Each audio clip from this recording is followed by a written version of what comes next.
Mi nombre es Diana y hubo un tiempo en que pensé que todo en mi vida estaba perfectamente en orden. Tenía una exitosa carrera como jefa de mercadotecnia, un esposo amoroso llamado Bob y una vida cómoda y estable. Estaba orgullosa de ser financieramente independiente y de pagar la hipoteca con diligencia. La familia era central para nosotros. El hermano menor de Bob, Nathan, y su madre, Judy, siempre estaban presentes. Después de que su padre falleció, los hermanos se volvieron especialmente protectores con ella, lo cual me parecía encantador.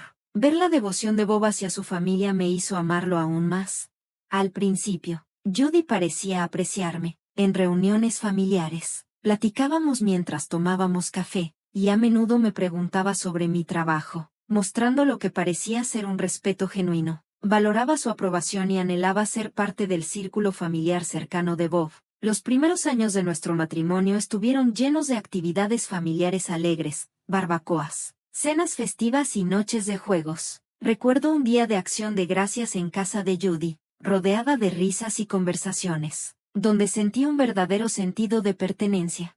Sin embargo, en una reunión de Año Nuevo, escuché a Judy hacer un comentario sarcástico sobre Lori, la prima de Bob, una madre soltera que tenía dificultades económicas. Judy se burló de su ropa, insinuando que parecía barata. Me dolió. Esta no era la familia cálida que pensaba conocer. Con el tiempo, las bromas de Judy se volvieron más crueles. Susurraba con Bob y Nathan, lanzando miradas juzgadoras y riéndose de otros.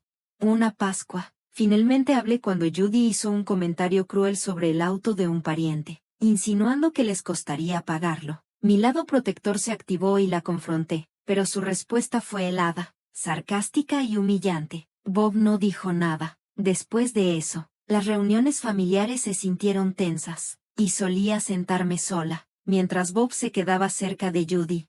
Una noche, le pregunté a Bob por qué nunca me defendía. Su única respuesta fue, es mi madre. Me dolió profundamente. Pronto, comencé a evitar los eventos familiares, usando el trabajo o dolores de cabeza como excusas para escapar de las miradas y susurros. Luego, descubrí que estaba embarazada. Al sostener la prueba positiva, esperé que este bebé pudiera reparar las cosas entre nosotros, pero mi embarazo fue difícil. Náuseas constantes y pérdida de visión me obligaron a dejar mi trabajo. Me sentía aislada y necesitaba a Bob, pero él se volvió más distante, llegando tarde a casa y culpando al trabajo. Cuando llegó el momento de mi cesárea, mi corazón latía con miedo y emoción, pero cuando pregunté por Bob, una enfermera dijo que había elegido esperar afuera. Al sostener a mi hijo sola por primera vez, sentí un amor abrumador mezclado con decepción. Más tarde, Bob me criticó por necesitar una cesárea, diciendo que no era normal. Sus palabras me hirieron profundamente. En las semanas siguientes, Bob apenas estaba en casa, y cuando lo estaba, se quejaba del llanto del bebé. Estaba exhausta, recuperándome de la cirugía, y aún así él criticaba nuestra falta de intimidad. Una noche, insistió en que regresara al trabajo. A pesar de mi visión reducida, las presiones financieras eran reales, pero nuestro bebé me necesitaba. Sin embargo, la firme postura de Bob no me dejó opción, así que, a regañadientes, comencé a buscar empleo, abrumada pero decidida. Finalmente, encontré un trabajo en una empresa pequeña con un salario más bajo que el de mi empleo anterior. Cuando le conté a Bob, reaccionó despectivamente. ¿Eso es lo que pagamos a una niñera? Sus palabras me dolieron, y con lágrimas en los ojos le respondí, estoy haciendo lo mejor que puedo. Bob, es difícil con mi visión aún en recuperación. Él murmuró algo sobre excusas y se fue, marcando el comienzo de una nueva y ardua etapa. Las mañanas eran apresuradas, dejándome con culpa al entregar a nuestro hijo a la niñera. Mis días se desdibujaban entre dificultades en el trabajo debido a mi visión afectada. Y al volver a casa enfrentaba el resentimiento de Bob y un niño que necesitaba mi amor. El tiempo parecía atrapado en un ciclo interminable de trabajo, cuidado infantil y tensión en aumento. Las reuniones familiares eran tensas, empeoradas por Judy, quien actuaba como una abuela amorosa en público, pero era distante en privado. Con dulzura llamaba a nuestro hijo, ven con la abuela, pero él, percibiendo su frialdad, se aferraba a mí. Judy inmediatamente me acusaba, ¿qué le estás diciendo de mí? Lo estás poniendo en mi contra. Exhausta, intentaba explicarle, no te conoce bien, Judy, pero ella me interrumpía, culpándome. Un martes, todo cambió. Sostenía una prueba de embarazo positiva, con el pánico de recordar las dificultades de mi primer embarazo. Ya en el primer trimestre, el camino parecía decidido. Nerviosa, llamé a Bob al trabajo. Estoy embarazada, le dije. Tras un silencio, respondió, estoy ocupado. Mantén tu trabajo. No podemos perder ese ingreso. Y colgó, dejándome más aislada que nunca. Este embarazo fue menos agotador que el primero, así que seguí trabajando, decidida a apoyar a mi familia. Sin embargo, mientras mi vientre crecía, la distancia emocional con Bob aumentaba. Él pasaba más tiempo en casa de su madre, volviendo tarde. Una noche, luchando para acostar a nuestro hijo, le pedí, ¿podrías leerle una historia? Estoy agotada. Bob nos miró y suspiró. Prometí ayudar a mamá a mover unos muebles, y se fue, dejándome con una lágrima en la mejilla.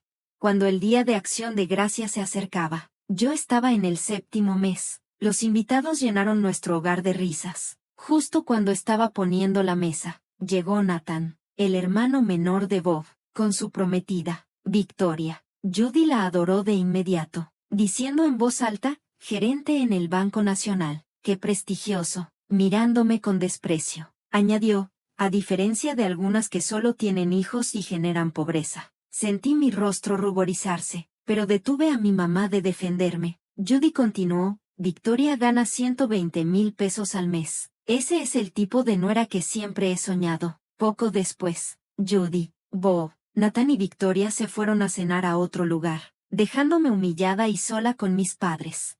5 días después de una cesárea de emergencia, sentí una inesperada fuerza. Durante mi estancia en el hospital, Bob no llamó ni una vez. Al darme cuenta de que nuestro matrimonio había terminado, me mudé con mis hijos a casa de mis padres, iniciando el proceso de divorcio. Una semana después de salir del hospital, Bob finalmente llamó. Ignoré las primeras 3 llamadas y finalmente respondí. ¿Dónde demonios estás? Demandó. Estoy en casa de mis padres con nuestros hijos. Presenté el divorcio.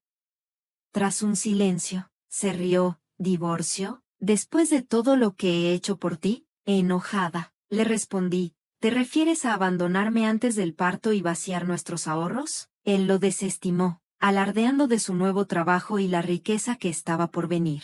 El divorcio fue rápido. Bob no lo impugnó. Devolvió el dinero y aceptó la pensión alimenticia, con los registros hipotecarios que demostraban mi aporte. El juez me otorgó la casa sin dudarlo. El día que regresé a lo que ahora era mi casa con los niños, Bob estaba allí empacando sus últimas cosas. Al entrar con el bebé en brazos y nuestro hijo mayor de la mano, él se burló, disfruta de este lugar mientras puedas. Pronto estaré en una mansión, nadando en dinero. Ya verás lo que perdiste. Se fue, y con su partida sentí un gran alivio. La casa se sentía más amplia y luminosa. 1 año y medio después, la vida se había asentado en una nueva rutina. Había vuelto a trabajar, equilibrando mi carrera y la maternidad, aunque no siempre era fácil. Mis hijos y yo éramos felices, sanos y prosperábamos. Entonces, un martes cualquiera, mi teléfono vibró con una alerta de noticias que me dejó boquiabierta. El titular decía, banquero local expuesto como fraude, deja a su familia en ruinas. El artículo detallaba un escándalo impactante. Victoria, la esposa de Nathan, había organizado un fraude elaborado, convenció a Bob, Nathan y Judy de invertir fuertemente en una empresa financiera falsa, lo que los llevó a hipotecar la casa de Judy y agotar todos sus ahorros. Victoria nunca fue banquera. La oficina que les mostró era un alquiler temporal, solo una fachada para su fraude. Desapareció con millones, dejando solo documentos falsos y sueños rotos. Para empeorar las cosas, se había tomado un préstamo adicional para cubrir la lujosa boda de Nathan y Victoria en San Diego, el mismo evento que llevó a Bob a dejarnos. Mientras leía, me invadió una mezcla de sorpresa, confusión y, debo admitir, un poco de satisfacción. Las consecuencias fueron devastadoras. Incapaces de pagar las deudas, perdieron todo, su casa, autos y pertenencias personales, todo embargado por los acreedores. Ahora sin dinero, Supe que Judy había recurrido a trabajar como cajera para poder pagar un pequeño apartamento y los alimentos básicos. Bob y Nathan estaban en situaciones igualmente graves, con sus sueños de riqueza en ruinas. Sentí un profundo alivio de haberme divorciado de Bob cuando lo hice, evitando así que mis hijos y yo fuéramos arrastrados por el desastre financiero que había consumido a mis suegros. Justo cuando pensé que todo estaba atrás, apareció el número de Judy en mi teléfono. Contra mi mejor juicio, contesté. La voz de Judy era débil, un marcado contraste con su tono habitual. Necesitamos tu ayuda, comenzó, rogando por un lugar donde quedarse. Insistió en que los niños necesitaban a su padre y a su abuela, enfatizando la importancia de la familia en tiempos difíciles.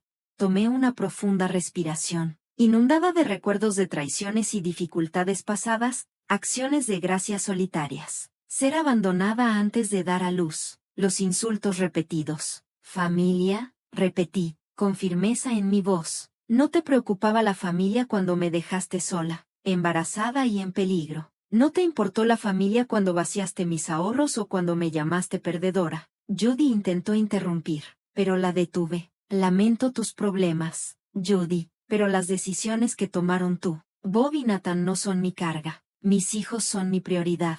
Y no permitiré que tu caos altere nuestras vidas. Por favor, no nos contactes más. Colgué y bloqueé su número, sintiendo como un gran peso se levantaba de mis hombros. Se había acabado, de una vez por todas,